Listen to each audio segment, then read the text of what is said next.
प्यारे बच्चों, हम लोग जो है प्रायिकता का भाग तीसरा वीडियो है ये। हमने प्रायिकता में दो क्लास को ऑलरेडी करा दिया है। पहले क्लास में हम लोग जो है सिक्का से आधारित सभी क्वेश्चन को कर लिया था, पूरा क्लियर था हम लोग का। दूसरा वीडियो में हम लोग एक पार्श्व को उछालने पर सभी क्वेश्चन को कर लिया था।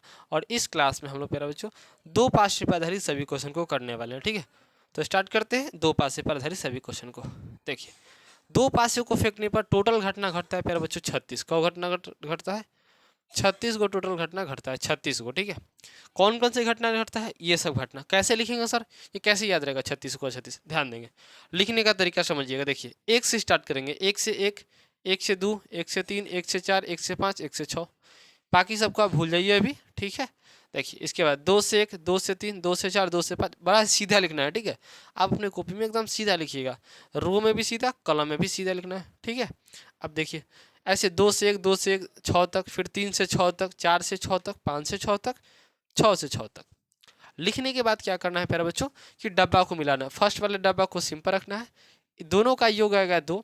फिर इसके बाद जो नेक्स्ट डब्बा है दूसरा नंबर, देखिए इसमें 2 1 3, 2 1 2 3, 3 आएगा योगफल।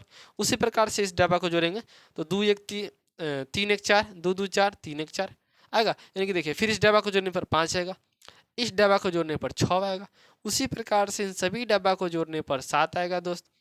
उसी प्रकार से इन सभी डब्बा को जोड़ने पर 8 आएगा, इन सभी को जोड़ने पर 9 आएगा, इन सभी जोड़ने पर 10 आएगा, इसको जोड़ने पर 11, इसको जोड़ने पर 12।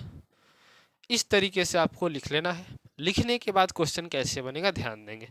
यहाँ से प्रश्न आपको कैसे पूछा जाएगा, बड़ा ही सिंपल हम आपको बता दिए लिखने का तरीका। लिख लीजिएगा क्वेश्चन कैसे पूछता है, दो पासे पर ध्यान देंगे। क्वेश्चन नंबर 1, क्वेश्चन नंबर 1 प्रश्न पूछा जाएगा आपसे कि दो पासे को फेंकने पर, दो पासे को फेंकने पर जो है प्रायिकता में दो पासे को फेंकने पर योगफल जो है ना, योग 4 आए, इस बात की प्रायिकता क्या होगी? योगफल कितना है 4 आए, इस बात की प्रायिकता क्या होगी? तो अगर हम हई चीज़वा नहीं लिखते तो आप देखिए कैसे खोजते कि डब्बा वाले में किसको जोड़ने पर 4 आएगा, तो आप खोजते कि नहीं इसको जोड़ने पर नहीं आएगा, इसको जोड़ने पर 3 1 4 आएगा, इसको जोड़ने पर, ऐसे ढूंढते। लेकिन इस तरीके से ढूंढने की आवश्यकता आपको नहीं पड़ेगी। देखिए क्या योगफल कितना आना चाहिए 4, तो देखिए योगफल 4 है ना, 4 जोड़ने पर आया है। कौ डब्बा है इसमें 1 2 3, कौ डब्बा है 3 गो, तो अनुकूल परिणाम कौ हुआ 3 गो। आ कुल कितना घटना घटता है इसमें 36 गो, तो 3/36 आंसर। समझ में आ रहा है बराबर? अब देखिए क्वेश्चन नंबर दूसरा, क्वेश्चन नंबर दूसरा पूछेगा कि दो पासे को फेंकने पर, दो पासे को फेंकने पर योगफल, योगफल 6 आ जाए, कितना आ जाए प्यारे बच्चों 6 आ जाए, इस बात की प्रायिकता क्या होगी? तो देखिए योगफल 6 वाला है, दिख रहा ना आपको, दिख रहा है योगफल 6। 6 में कितना ऐसा डब्बा है जिसको जोड़ने पर 6 आया है योगफल? 1 डब्बा, 2 डब्बा, 3 4 5, 5 गो ऐसा डब्बा है जिसको जोड़ने पर 6 आ रहा। अनुकूल परिणाम 5 हो जाएगा, कुल परिणाम 36, 5/36 आंसर। समझ में आ रहा है? क्वेश्चन पूछ देगा, क्वेश्चन आपसे पूछ देगा दोस्तों, ध्यान देंगे। क्वेश्चन योगफल वाला समझ में आ गया, गुणनफल वाला भी क्वेश्चन पूछता है कि गुणनफल जो है दोस्त, गुणनफल जो है वो आपका 4 आ जाए, इस बात की प्रायिकता क्या होगी? गुणनफल 4 आ जाए, इस बात की प्रायिकता क्या होगी?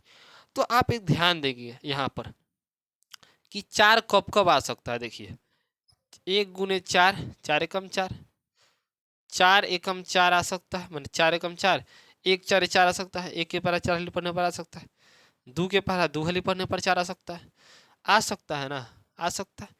यानी कि गुणनफल 4 आ जाए, इस बात की प्रायिकता क्या होगी? किसको किसको गुना करने पर 4 आएगा? तो 4 का गुणनफल लिख लीजिएगा, 2 दूनी के 4, 4 एकम 4, 1 4 4, और कुछ लिख सकते हैं नहीं। कौ हुआ अनुकूल परिणाम 1 2 3, कौ हुआ 3, और टोटल कितना रहता है 36, तो 3 बटा क्या होगा आपका आंसर 36। बात में समझ में आ गया? एक और क्वेश्चन इस पर समझते हैं। मान लीजिए हम कह देंगे क्वेश्चन नंबर 4 कि गुणनफल जो है, गुणनफल जो है, गुणनफल जो है 10 आ जाए, नहीं 8 आ जाए, क्या आ जाए 8 आ जाए। मान लेते हैं क्वेश्चन दे दिए 8 आ जाए गुणनफल, तो 8 को तोड़िए ना, क्या क्या लिख सकते हैं 4 गुने 2, 4 दूनी 8, 2 चौकी 8 लिख सकते हैं, 8 एकम 8 लिख सकते हैं, 8 एकम 8 लिख सकते हैं, और कुछ लिख सकते हैं और कुछ? अच्छा कहिएगा सर 1 गुने 8 लिख दीजिए, 1 गुने 8, 1 से 8 तक होता है जी? नहीं होता है। 8 एकम 8 होता है? नहीं होता। देखिए हमको कहाँ तक लास्ट से अंक आप 6 ले सकते हैं, 6 से ज़्यादा अंक लीजिएगा नहीं, तो ये भी नहीं होगा। ये भी नहीं होगा। यानी कि 8 का गुणनफल क्या हो सकता है, 4 गुने 2 और 2 गुने 4, टोटल परिणाम अनुकूल परिणाम 2 हुआ, 1 2 और टोटल कितना 36, 2/36 आंसर। अच्छा उसी प्रकार से अब क्वेश्चन पूछेगा, ध्यान दीजिएगा। अब क्वेश्चन पूछेगा आपका, प्रश्न पूछा जाएगा कि दो पासे को फेंकने पर समान अंक आने की प्रक्रिया, क्या पूछते हैं क्वेश्चन, ये बड़ा इंपॉर्टेंट क्वेश्चन है कि दो पासे को फेंकने पर समान अंक, समान अंक, समान अंक माने कि डबवा में दोनों जो अंक होना चाहिए एकदम सेम होना चाहिए। तो देखिए समान अंक क्या क्या है इसमें, देखिए तो ढूंढिए। देखिए 1 1 समान है, 2 2 समान है, 3 3, 4 4, 5 5, 6 6, कौ हुआ देखिए तो 1 2 3 4 5 6, समान अंक कौ है 6 होगा, कुल परिणाम 36, 6/36 आंसर, 6/36 आंसर। इस तरीके से दो पासे पर आधारित क्वेश्चन आपको पूछा जाता है। यहाँ तक में हम जानते हैं कि आपको दिक्कत नहीं होना चाहिए। इस तरीके से दो पासा वाला भी क्वेश्चन समाप्त हो गया।